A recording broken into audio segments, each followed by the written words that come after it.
menantang perang. Kejahatan luar biasa ini sudah merengkuh berbagai lapisan masyarakat.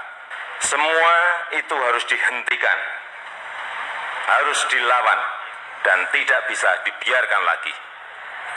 Kita tegaskan perang, kejar mereka, tangkap mereka,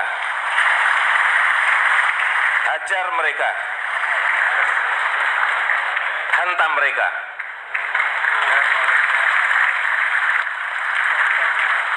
Kalau undang-undang memperbolehkan, dor mereka. Kalau ini dibiarkan, ini bisa kemana-mana, bisa melemahkan sendi-sendi kehidupan kita berbangsa dan bernegara. Dan kata-kata sudah tidak diperlukan lagi. Kita memerlukan tindakan-tindakan yang konkret, tindakan-tindakan yang nyata. Dengan kekuatan dan kecerdasan kita bersama, kita kejar, kita tangkap, kita hajar.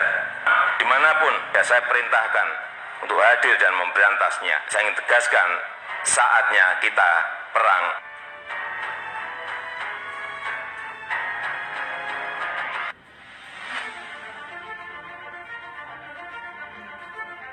Ketua Direktur Sabang Merauke, Circle Syahganda Nainggolan, berharap Presiden segera bersikap tegas dan menantang Malaysia lewat peperangan agar negara tersebut tidak lagi semena-mena mempermainkan kedaulatan hukum negara Indonesia. Ketiga PNS itu ditangkap saat tengah mengamankan 7 nelayan liar asal Malaysia yang kedapatan mencuri ikan di perairan tersebut. Sebelumnya polisi Malaysia sempat melepaskan tembakan 2 kali dalam perairan sah milik Indonesia.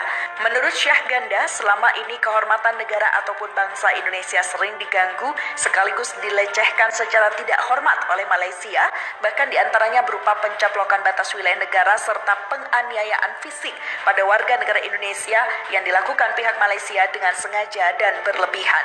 Ia menganggap aneh mengapa presiden dari bangsa yang besar tidak berani menghadapi Malaysia untuk menantang peperangan. Kalau terus-menerus bersabar, kita hanya akan menjadi bangsa yang bodoh dengan presiden yang tidak berdaya melawan Malaysia, tambah Syahganda. Padahal, kata Syahganda, presiden dijamin Undang-Undang Dasar 1945 untuk menyatakan perang dengan negara lain apabila dianggap telah mengganggu kedaulatan negara. Perbatasan antara Indonesia dan Malaysia di Asia Tenggara mencakup perbatasan darat yang memisahkan kedua negara di Pulau Kalimantan, perbatasan maritim di sepanjang Selat Malaka, Laut Tiongkok Selatan, dan Laut Sulawesi.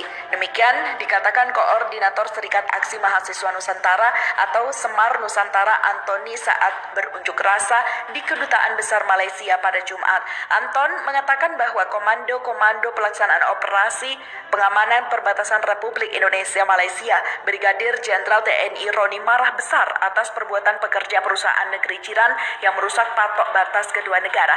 Menurut Komandan Komando Resor Militer atau Korem 121 Alam Bana Wanawai, walaupun pekerja perusahaan sawit Malaysia mengaku tak sengaja merusak patok batas negara dengan alat berat, Anton menjelaskan bahwa kejadian perusakan patok itu berdasarkan temuan dan laporan cepat dari Babinsa Desa Sungai Tekam.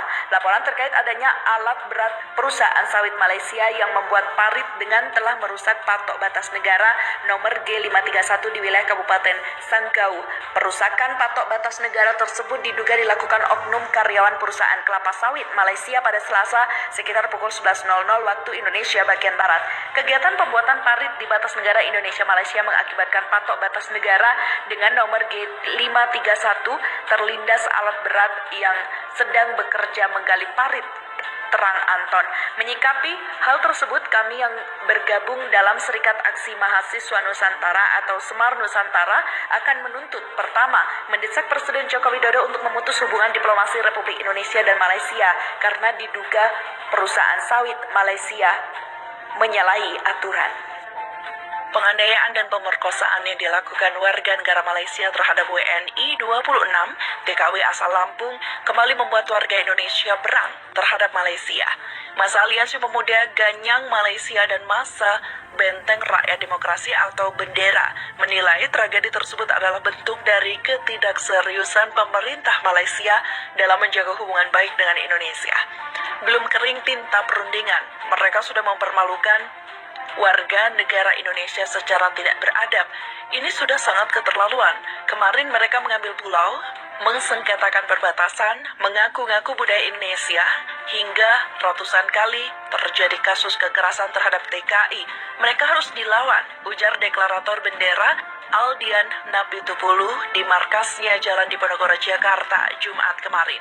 Menyikapi persoalan baru yang kembali membuat rakyat Indonesia geram terhadap Malaysia, pihaknya bahkan menyerukan pada seluruh bangsa Indonesia untuk menyingsingkan lengan baju berperang dengan Malaysia. Tidak hanya itu, bendera juga mengultimatum seluruh warga Malaysia yang ada di Indonesia agar dalam waktu 2 kali 24 jam segera meninggalkan Indonesia. Jika dalam waktu yang ditentukan masih berada di Indonesia, bendera menyatakan tidak ada satu kekuatan apapun yang dapat menjamin keselamatan mereka di Indonesia. Karena ini masalah nasionalisme dan harga diri yang diinjak-injak, kita harus tegas dalam bersikap. Jangan jadi banci yang lembek. Jika pemerintah dan TNI tidak mau berperang, buka saja baju kebesaran kalian, buka pangkat dan jabatan kalian, letakkan di bawah senjata kalian, berikan ke kami, biar kami yang akan mengganyang Malaysia. Duta Besar RI untuk Malaysia, Hermono, mengingatkan Malaysia sedang menjadi sorotan dunia internasional karena dituduh melakukan praktek kerja paksa. Beberapa perusahaan Malaysia bahkan dikenai sanksi ekspor ke Amerika Serikat akibat tuduhan kerja paksa ini. Kasus kerja paksa diantaranya dalam bentuk tidak membayar gaji, penahanan dokumen, hingga larangan berkomunikasi. Kasus-kasus larangan seperti itu, disebut Hermono, dalam keterangan tertulis banyak dialami oleh pekerja migran Indonesia atau PMI atau TKI. Kasus kerja paksa tidak hanya terjadi di sektor rumah tangga, tetapi juga di sektor lain seperti perkebunan dan manufaktur.